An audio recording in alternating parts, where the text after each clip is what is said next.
What up, Huck Squad? In today's video, we're going to be touching on a brand new app that pretty much allows all consumers and just regular disc golfers and anyone that doesn't have like insanely good editing skills and editing software to be able to put a follow flight behind your disc on a random disc golf video that you have so that you can post it on Facebook or Instagram or wherever you like to post your disc golf videos. Like for someone who's been editing for 4 years now, to actually make a flight tracker on the computer in an editing software, you not only need like probably an expensive editing software, but also the know-how of how to do it. This app called Ace Trace on your phone, it's only offered on iOS at the moment. It's not offered on Android or Mac OS, which the developers are working on, but it's still pretty new, so they just started it on iOS. And it's really, really intuitive and really consumer friendly. Like, it is so easy to just put a flight tracker behind your shot and save it and upload it to whatever you need to upload it to. And I've actually been in talks with the developers, and he was able to gift me 5 free 6-month promo codes for me to give away at the end of this video, so stay tuned for that. There's a 6-month subscription and a 12-month subscription. I think it's $7.99 and $11.99, so it's no more than like $1 a month for you to be able to do this. What we're going to be doing in today's video is going through a step-by-step how to go from the photo album to Instagram or to Facebook and everything in between, how to use the app and everything. This is what you see right when you open the app. Highlight your game, mark a few points to draw the line. So you'll hit choose video, and now we're just going to choose whatever video we want. I have a couple disc golf videos here. I'm going to choose the one of my friend Anthony from I think last week or maybe 2 weeks ago over at Hawkins Woods on hole 7. It's a par 4. I think it's 475 feet. His drive landed about halfway, and that will be important because I'll get back to that in a second. As you open up the app, as you get a video into the app, this is what it looks like. And then in the top left, let's go over all the little settings. That little film button will bring you into a list of all your videos in your photo album, so you can choose between whatever one you want. I already have Anthony chosen, so I'm going to keep it on the screen. The settings button, just to the right of that, this is where it gets really cool. So they have line style, they have line width, and they have hang time. So if I go into line style, they have 7 different styles that you can choose between. I personally like the blue to red one, so I'm going to keep it on blue to red. They have line width, so you can choose how thick you want your line to be on the screen. I personally like thin. And then hang time. What that is how long the line stays there after the disc has hit the ground or whatever.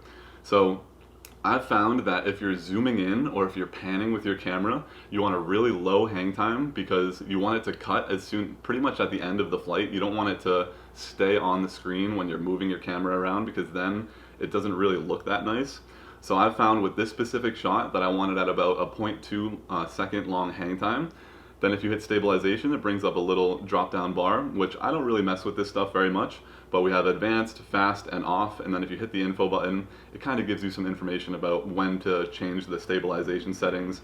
I'm just going to keep it on advanced for now. When you want to get started actually drawing the flight tracker for your disc, what you want to do is, I like to have the line preview set on, and then if you look next to line preview, there's a plus, a minus, and a trash.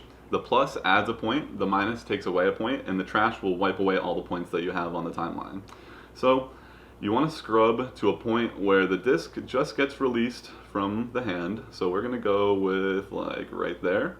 And I've found if you put the point pretty much directly behind the disc, it actually looks a little bit better than putting it directly on the disc.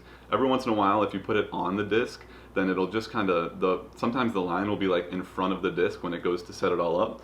So I've found that I like to put it just behind the rim of the disc. So we're going to add a point there, and then we're going to continue to scrub. And let's say right here is probably another good spot to add a point, right behind the disc. And we're going to continue to scrub. The disc gets a little bit of turn, so as it's turning, maybe at the apex of the turn, I'll give it another point there. And you can see that the line gets started now. And you can see it keeps going, and as it starts turning back, I'll put another point right there probably. Right there. And then I'm going to continue to go, and as it hits the ground, I'm going to put a point right there. And then I'm also going to put another little point for when it jumps up a little bit too. Right there. Like that. Okay, so that should be everything for there. And if I keep scrubbing, you see how the line disappears pretty much directly 0.2 seconds after that last point is chosen.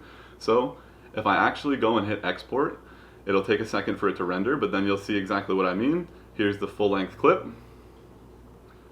And you can see that the follow flight, it is a little bit below, and maybe that was where I put those points, maybe just behind the disc, but it looked good.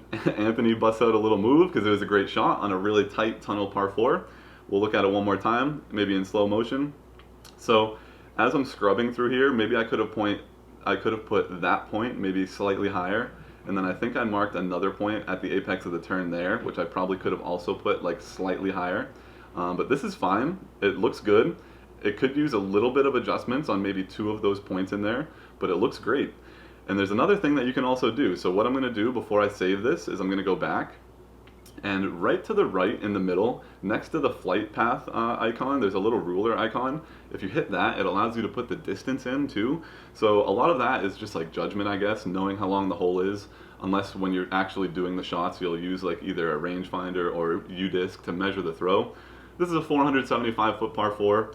I'd say he probably threw it about halfway. So I'm going to go at about 280 here. So we're going to set the feet to 280. And this is actually really cool. This is one of my favorite parts about it, is setting the distance. So now if I hit export, it's actually going to count the distance in the air while the disc is moving with the flight tracker, which is just like unbelievable. Like, look at that. That is not something that most general people had the opportunity to do before I found out about this app. Like, I've never really put follow flights in any of my videos, and I've been editing for going on 4 years now, and it's because of 2 things: the know-how and the software. I don't really know how to, and I haven't spent the money on expensive software that has follow flight abilities. So with this app, you can literally make a follow flight, and then you could airdrop it to your computer, or you could email it to yourself so you could use it on your computer, and then you could put it in an actual video that's going onto YouTube or whatever. I personally think this is really good for Instagram and Facebook videos, because I see a bunch of people posting like aces or throw-ins or like really sick putts around a tree or whatever it might be, and adding that little follow flight just adds so much production value, and it just looks like much more professional.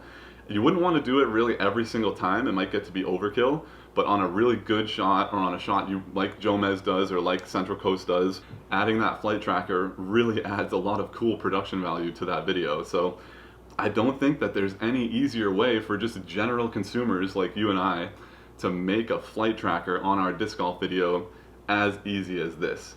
And for $1 a month, like, that is unbelievable. Literally, you just save. Oh, video stored in the gallery, so just like that, it saves into the gallery. And this is literally in my photo album. It's not even in the app anymore, and it looks just as good.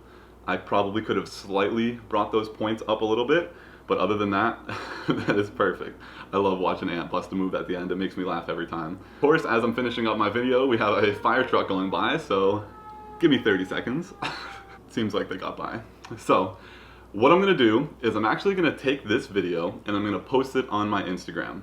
My Instagram is @NoahCronin. So very simple. I'll also put it right here, just like everything else has been. But I'll put it on my Instagram, and it's going to be that first post that you end up seeing. I'm not going to make the post right this second because I want this video to be up before I make the post so that it doesn't kind of coincide in a bad way. But I'm going to make that post that you just saw me make. I'm going to put it up. I'm going to give credit to Ace Trace. And at the beginning of this video, I mentioned that I have 5 free promo codes for this app for 6 months, which is just amazing. Thank you, Alex, so much, and the developers for giving me those promo codes to give away to you guys. That is just so awesome to be able to do. So thank you for that. But I'm going to put that post of Anthony with Ace Trace throwing on my Instagram, and for you to win a code, you need to come to my Instagram and leave a comment on that post. It can literally be anything at all, any comment, you know, like coming from YouTube, or, you know, I'm looking for the Ace Trace promotion, whatever you want to leave. Every single comment on that post is going to be entered to win one of the 5 promo codes, and I'll end up doing like a raffle, like a random number generator, and I'll pull 5 winners. I'll DM everybody and give them their code. But I want to make sure that you have an Instagram account if you're going to win the code, because I want you to be able to make some of this stuff and put it on Instagram. So if you do end up getting Ace Trace yourself and you start making posts with it, tag me in them, because then I'll reshare them, I'll give you some credit, and who knows, maybe one of the tags I'll just like randomly be feeling generous and I'll grab a disc off my shelf and message you and be like, you won this disc for, you know, supporting Ace Trace and for supporting me with the video and stuff. So if you end up getting it and you end up making posts with it, always tag me in them just so that I can see them and just enjoy them. And like I said, maybe one day I'll feel extra generous and I'll grab a disc and give it away or something. But really hope you guys enjoyed this video. Drop a like if you did, drop a sub if you want to see more. Keep eating your vegetables. Go over to my Instagram as soon as this video goes live and leave a comment on that post so that you can enter yourself to win one of the 5 promo codes. I will see you guys in the next one. Take it easy. Peace out. Alright, now please tell me that this recording saved. This is the second time that I recorded this. Please work. Okay, there it is. 14-minute long screen recording. Alright, it worked. I'll be able to actually get this video up without having to refilm it. Peace.